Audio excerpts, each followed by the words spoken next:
सबका साथ, मोदी का विकास और उद्योगपतियों का विश्वास तथा यही सब मिलकर बनता है एक मोदी का बहुत ही बड़ा परिवार।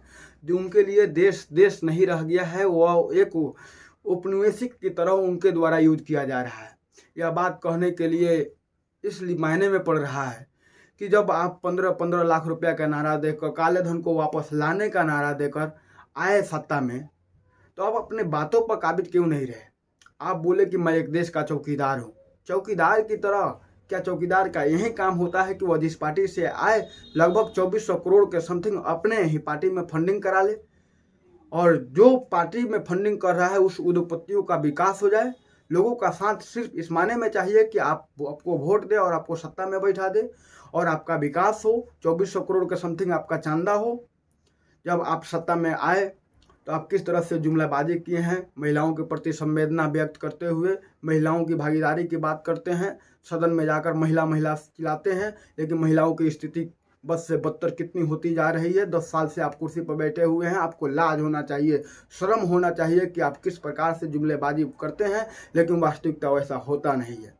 महिलाओं के लिए अगर हम बात करें या सीए पर बात करें या फिर इलेक्टोरल बॉन्ड पर बात करें तो थोड़ी बहुत हम दिखाने का इस पर प्रयास करेंगे, सच्चाई को दिखाएंगे जितना हो सकता है। हम आपको बता दें कि महिलाओं के लिए बात करते हैं कि महिलाओं की भागीदारी को सुनिश्चित किया जाए, उनके लिए कानून को भी पारित किया गया और यह सदन में बताया गया कि उनकी भागीदारी सुनिश्चित हो, जिस कारण प्रस्ताव पारित करके कानून बनाया गया कि महिलाओं को आरक्षण दिया जाएगा चुनाव लड़ने में, लेकिन उसे लागू नहीं किया जा रहा है 24 के ही चुनाव में, जबकि लागू कर देना चाहिए। क्यों? क्योंकि महिलाएं इस देश की जो है एक आधी आबादी है। उनके बिना अगर किसी भी तरह से हम किसी विकास को करना चाहें तो वो संभव नहीं हो सकता है। ठीक एक पंख पर जैसे उड़कर व्यक्ति ऊपर जा सकता है, और ठीक उतना ही तेजी से नीचे भी आ सकता है, वैसा ही इस देश का हाल हो जाएगा।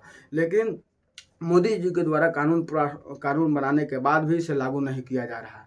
आज इस देश में सीए का एक माहौल बनाकर मुसलमानों को डरवाने का प्रयास तथा एक बहुसंख्यक आबादी से वोट लेने का जो एक ध्रुवीकरण की राजनीतिक चल रही है, आप इसमें देखेंगे तो इसके पहले भी इलेक्टोरल बॉन्ड को लागू किया गया।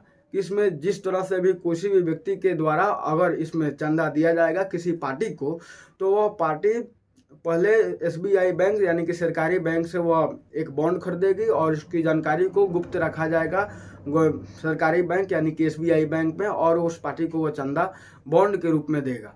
लेकिन बात यह है कि जब इसमें सुप्रीम कोर्ट के संदर्भ में यह बात गया तो सुप्रीम कोर्ट ने इस पर तुरंत संज्ञान लिया और बताया कि राइट टू इन्फॉर्मेशन आर्टिकल 91 के आर्टिकल 19 के क्लॉज 1 का यह हनन हो रहा है। जनता को इसकी जानकारी होनी चाहिए, जिस कारण वो बताया कि आप इस जानकारी को, इलेक्टोरल बॉन्ड की जानकारी को जितने भी व्यक्ति को दिए हैं और जितने भी पार्टी को चंदा किए हैं, डेट के साथ आप चुनाव आयोग को दीजिए और चुनाव आयोग अपने वेबसाइट पर इसको प्रसारित करेगा लोगों के बीच।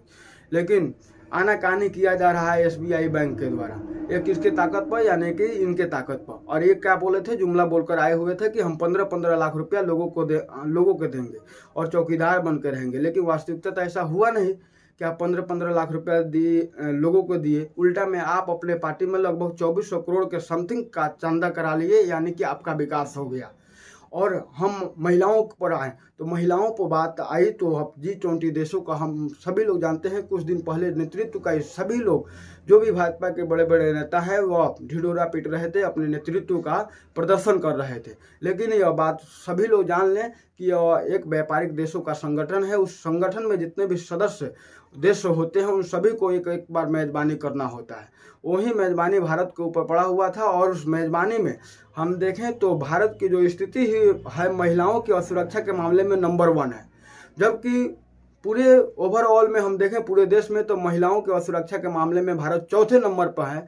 और महिलाओं के नेतृत्व के जहाँ तक बात है तो सदन में उनकी उपस्थिति मात्र 10% ही उनके नेतृत्व है, यानी कि 10% ही महिलाएं सदन में आई हुई हैं चुनकर।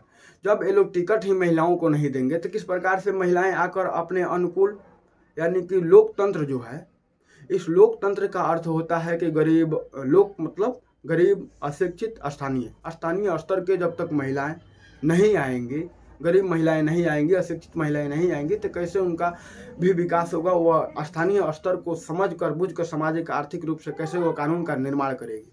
इनके भी द्वारा अगर दिया जाता है तो स्मृति ईरानी के देंगे, जो टीवी के एक्ट्रेस हैं, बड़े बड़े लोग को लोकतंत्र में का यही थी है कि बड़े बड़े लोग ही आएंगे और सीएए के एक बहुत बड़ा बहाना बनाया जा रहा है। एक ही मुर्गा को 2 बार ज़बह किया जा रहा है, यानी कि ये इस माने में कि जब सीएए को 2019 में लागू कर दिया गया आसाम में और श्रेय ले लिया गया कि हम मुसलमानों को भगा देंगे, और मुसलमान तो यहाँ से भागे नहीं, क्योंकि संविधान आपको ये अधिकार थोड़े दिया है कि आप आइए और हिंदू मुस्लिम धर्म के पर आप आकर राजनीतिक लाभ उठाने के लिए आप किसी भी कानून का निर्माण कीजिए। या तो कहीं से संविधान आपको अधिकार नहीं देता है। संविधान के प्रस्ताव में हम लोग धर्म निरपेक्ष शब्द पढ़ते आए हैं, यानी कि राज्य का कोई धर्म नहीं होगा। आपका जो राजनीतिक है वो राम मंदिर से प्रेरित है, लेकिन जबकि गांधी जी कहते थे कि राजनीतिक में धर्म होना चाहिए, धर्मों से युक्त होना चाहिए, क्योंकि धर्म का अर्थ होता है सौहार्द, व्यवहार, न्याय।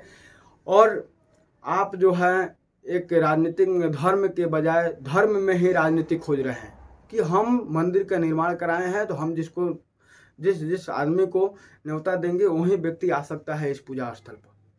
लेकिन आप समझ जाइए, इस अहंकार के कुर्सी पर, इस जुमलेबाजी की कुर्सी पर आप नहीं बैठ सकते हैं। महिलाओं के सम्मान की बात आप लोग करते हैं, लेकिन महिलाओं की स्थिति जितनी बद से बदतर होती जा रही है, और आपके मंच से लेकर मंत्रिमंडल तक देखें तो महिलाओं की उपस्थिति ना के बराबर है, क्योंकि आधी आबादी है और लगभग 140 करोड़ की जो इसमें जनसंख्या है, उस जनसंख्या में महिलाओं की स्थिति जो आपके मंच से और मंत्रिमंडल तक देखा जाता है, यानी कि सदन में भी हम बता चुके हैं कि 10% ही महिलाएं की भागीदारी है। और जहां तक ये सीएए के लिए डरवा रहे हैं, तो सीएए जो कानून है, यह कानून सभी लोग जानते हैं कि नागरिकता देने का कानून है, नागरिकता लेने का कानून है, या नागरिकता इससे मिलता है, नागरिकता किसी से छीनता नहीं है। और यह बात भ्रम फैलाई जा रही है, क्योंकि एक मोदी जी का नारा है कि 400 पार करना है। तो ये 400 पार में जो भी मुख्य भूमिका होगा, इसमें बहुसंख्यक आबादी को वोट लेना है।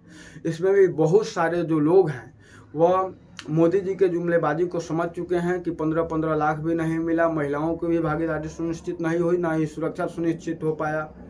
और जिस तरह से यह जुमलाबाजी की सरकार है, इनको वोट करने से इनकार कर देंगे, जिस कारण यह अदर देश के लोगों को नागरिक बनाकर वोट लेने का प्रयास कर रहे हैं। अरे यहाँ के लोगों का तो समस्या सुलझ ही नहीं रहा है, आप अलग देश के लोगों को एंट्री करा रहे हैं, और भारत की एक कल्चरल जो थी, सांस्कृतिक थी है, उसको आप खराब करेंगे एक भाषा के माध्यम से। और वहाँ के लोग आएंगे तो यहाँ रहन सहन में हर चीज़ की स्थिति बिगड़ सकती है।